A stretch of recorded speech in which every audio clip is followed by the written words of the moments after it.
Hello students, welcome to my channel Mohsin commerce classes. Last video में मैंने working capital management के 2 question जो थे प्रैक्टिस में करवाए थे। अब चलिए next question working capital management का प्रैक्टिस करते हैं, देखते हैं ये किस तरह से होता है या किस तरह का ये क्वेश्चन दे रखा है। चलिए पढ़ते हैं। The management of a company has called for a statement showing the working capital needed to finance a level activity of 30,000 units of output for the year. Cost structure for the company's product for the above mentioned quality level is detailed below. यानी कि जो company है वो 30,000 unit जो है produce कर रही है और उसकी जो कॉस्ट पर यूनिट का जो स्ट्रक्चर दे रखा है वो ये है। रॉ मटेरियल लग रहा है 20 रुपये पर यूनिट के हिसाब से, डायरेक्ट लेबर लग रही है 5 रुपये पर यूनिट के हिसाब से, ओवरहेड्स लग रहे हैं 15 रुपये पर यूनिट के हिसाब से। टोटल कॉस्ट हमारा पर यूनिट आ गया 40 रुपये, प्रॉफिट ऐड करा तो सेलिंग प्राइस आ गया 50 रुपये। एडिशनल इन्फॉर्मेशन भी हमें दे रखी है। Raw material are held in stock on an average 2 months, यानी अगर हम रॉ मटेरियल जब स्टॉक निकालेंगे तो हमें ये मालूम चल रहा है कि 2 मंथ्स उसकी स्टोरेज पीरियड है, तो हम करेंगे उसको 2/12 आगे करेंगे। चलिए देखते हैं। WIP 100% रॉ मटेरियल, 50% लेबर और ओवरहेड्स लेना है अप्रॉक्सीमेटली, जिसमें टाइम पीरियड कितना है, half month. Okay. Finish goods remain in warehouse on an average for a month, यानी जो फिनिश गुड्स स्टॉक है वो 1 महीने के लिए दिया जाएगा। सप्लायर्स यानी क्रेडिटर्स हैं, 1 महीने की क्रेडिट है। 2 months credit allowed to debtors, ठीक है। अच्छा, उसके बाद और क्या कह रखा है,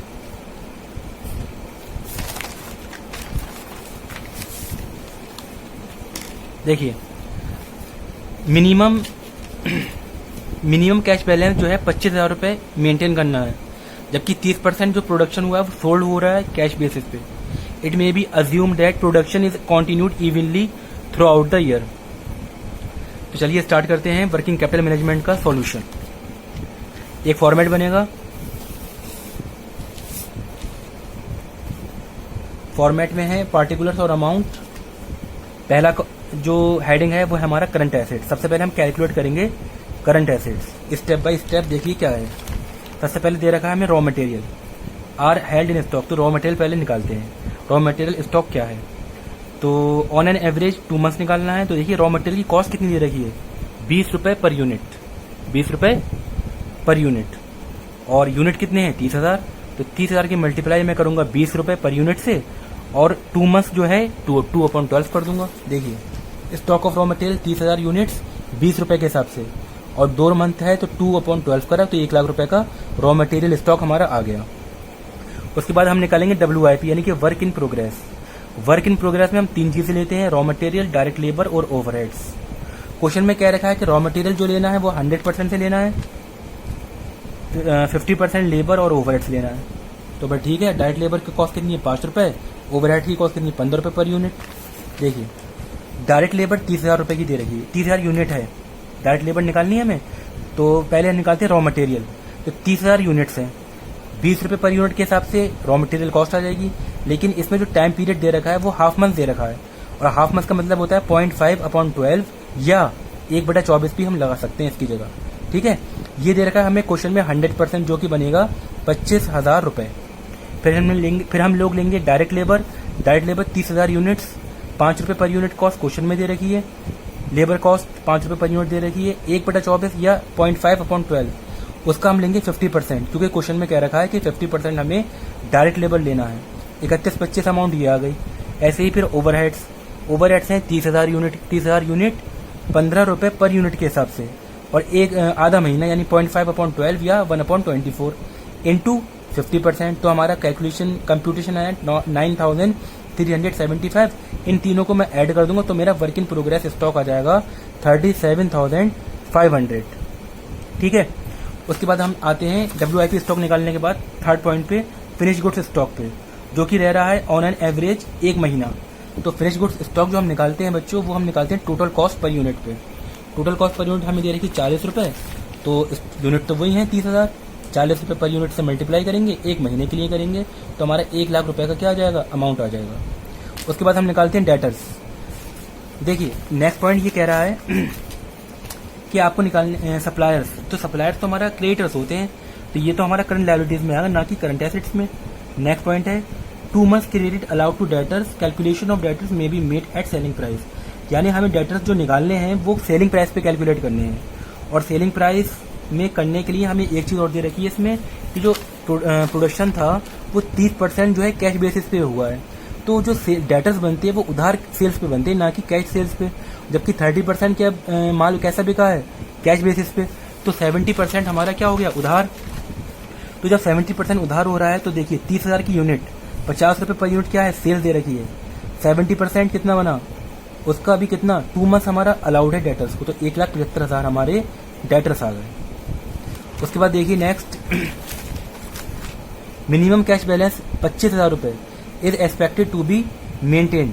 यानी कि ये जो कैश रखनी है, यानी कैश इन हैंड या कैश एट बैंक जो रखनी है वो हमें मेंटेन करनी है 25,000 रुपये की। लिख देंगे इसे को 25,000 रुपये। ठीक, तो देखिए करंट एसेट्स का हमारा सारा कॉलम जो है तैयार हो चुका है। इसमें हमें अब और चीज़ नहीं लेनी है, करंट एसेट्स के सारे आइटम आ चुके हैं। तो अब हम इनका टोटल मार देंगे तो हमारा टोटल करंट एसेट्स आ जाएगी 4,37,500। उसके बाद नेक्स्ट पॉइंट हमारा है, नेक्स्ट हेडिंग है करंट लायबिलिटीज़ का। और करंट लायबिलिटीज़ में देखिए क्या क्या दे रखा है, सिर्फ इसमें एक ही पॉइंट दे रखा है सप्लायर्स का, और आउटस्टैंडिंग एक्सपेंसेस ओवरहेड्स कुछ नहीं दे रखा है। तो हम सीधा क्रेडिटर्स निकाल देंगे, जो कि कह रहे हैं मटेरियल्स पे हैं 1 महीने के, और मटेरियल्स हमारा 20 रुपये पर यूनिट है 30,000 यूनिट्स के हिसाब से। तो 30,000 यूनिट्स इंटू 20 और कितना महीना, 1 महीने, 1/12। तो ये हमारे आ गए क्रेडिटर्स 50,000 रुपये के। तो टोटल करंट लायबिलिटीज हमारी कितनी आ गई, 50,000। अब हम निकालेंगे करंट वर्किंग कैपिटल रिक्वायरमेंट, तो हम टोटल करंट एसेट्स में से टोटल करंट लायबिलिटीज माइनस कर देंगे। तो टोटल करंट एसेट्स हमारी 4,37,500 में से 50,000 जब माइनस करेंगे, यानी ए माइनस बी करा, तो हमारा आया 3,87,500। ये हमारी वर्किंग कैपिटल रिक्वायरमेंट है। आई होप आपको समझ में आया होगा। बस आपको ये ध्यान रखना है कि जो वर्किंग कैपिटल मैनेजमेंट है इसमें 3 तरीके के स्टॉक से आप डील करेंगे। पहला है रॉ मटेरियल स्टॉक, दूसरा है वर्क इन प्रोग्रेस स्टॉक, और तीसरा है finish goods stock. Raw materials stock requirement यही रखी होती है, बात होती है वर्क इन प्रोग्रेस की। देखिए इस क्वेश्चन में हमें कह तो रखा था कि 100% मटेरियल लेना है, लेबर और ओवरहेड 50-50% से लेना है। अगर ये लाइन हमें नहीं दे रखी होती, तो हम यही एज्यूम करते कि जो मटेरियल होता है वो तो नॉर्मली 100% ही लिया जाता है वर्क इन प्रोग्रेस में, लेकिन जो अदर बाकी के फैक्ट्री एक्सपेंसेस हैं वो हमारे 50% ही लिए जाते हैं। तो बाकी के एक्सपेंसेस वैसे भी कितना लेते, 50-50% के हिसाब से लेते। लेकिन इस क्वेश्चन में कह रखा तो ठीक है, कोई बात ही नहीं है। अच्छा, दूसरी बात, जो फिनिश गुड स्टॉक होता है वो हमारा कैलकुलेट होता है टोटल कॉस्ट पर यूनिट पे, तो हमने 40 रुपये पर यूनिट टोटल कॉस्ट के हिसाब से निकाल लिए। तीसरी बात, डेटर्स की मैं ये कहना चाहूँगा, जो डेटर्स निकाले जाते हैं, कैलकुलेट किए जाते हैं, वो टोटल कॉस्ट पे किए जाते हैं, ना कि सेलिंग प्राइस पे। लेकिन इस क्वेश्चन में ये कह रखा है कि आप सेलिंग प्राइस पे करिए, तो आपको सेलिंग प्राइस पे ही कैलकुलेट करना पड़ेंगे। ठीक है ना।